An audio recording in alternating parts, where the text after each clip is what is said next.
চট্টগ্রাম ৪ আসনে বিএনপির প্রার্থী ও দলের চেয়ারপারসনের উপদেষ্টা লায়ন আসলাম চৌধুরীকে ঘিরে ঋণ খেলাপি সংক্রান্ত বিতর্ক নতুন নয়। তবে তার ঘনিষ্ঠজন ও দলীয় সূত্রের দাবি, এই ঋণের বিষয়টি একপাক্ষিকভাবে উপস্থাপন করা হচ্ছে, যা পুরো বাস্তব চিত্র তুলে ধরে না। আসলাম চৌধুরী দীর্ঘদিনের শিল্পপতি ও ব্যবসায়ী। ব্যবসা সম্প্রসারণ, নতুন প্রকল্প বাস্তবায়ন এবং কর্মসংস্থান সৃষ্টির লক্ষ্যে তিনি বিভিন্ন সময়ে ব্যাংক ঋণ গ্রহণ করেন। সংশ্লিষ্টদের ভাষ্য অনুযায়ী এসব ঋণের বড় অংশ তার ব্যক্তিগত ভোগের জন্য নেওয়া হয়নি, বরং তিনি একাধিক প্রতিষ্ঠানের ডিরেক্টর ও জামিনদার হিসেবে যুক্ত থাকায় এসব দায় তার নামে এসেছে। যে ঋণটি নিয়ে সবচেয়ে বেশি আলোচনা হচ্ছে, সেই অর্থ দিয়ে তিনি পৃথিবীর বড় জাহাজগুলোর একটি ক্রয় করেছিলেন। তবে পতিত আওয়ামী লীগ সরকার পরিবেশ ধ্বংসের অজুহাতে ওই জাহাজটি বাজেয়াপ্ত করে। এর ফলে পুরো প্রকল্পটি চরম লোকসানের মুখে পড়ে, যার বাস্তবতা নিয়ে খুব একটা আলোচনা দেখা যায় না।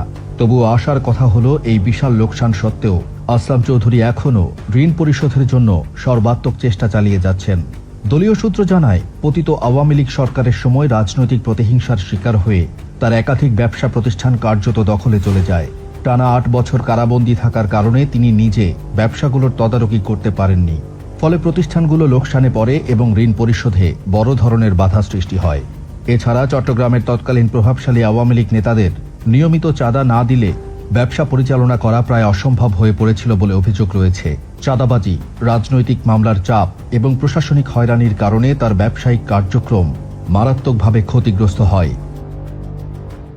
অর্থনীতিবিদদের মতে, বাংলাদেশে বহু ব্যবসায়ী রাজনৈতিক অস্থিরতা ও প্রশাসনিক চাপে পড়ে ঋণ পুনঃতফসিল বা খেলাপির তালিকায় পড়েছেন, যা সব ক্ষেত্রে ইচ্ছাকৃত অনিয়ম বা দুর্নীতির প্রমাণ নয়।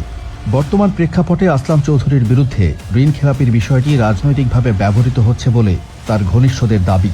তবে তিনি কখনোই বলেননি যে তিনি ঋণ পরিশোধ করবেন না, বরং নিজের সব দায় পরিশোধে তিনি ধারাবাহিকভাবে চেষ্টা চালিয়ে যাচ্ছেন। নিরপেক্ষ তদন্ত ও বাস্তব প্রেক্ষাপট বিবেচনা না করে কেবল সংখ্যার হিসেব দিয়ে একজন ব্যবসায়ী ও রাজনৈতিক নেতার ভূমিকা মূল্যায়ন করা বাস্তবসম্মত নয় বলেই মনে করছেন সংশ্লিষ্টরা।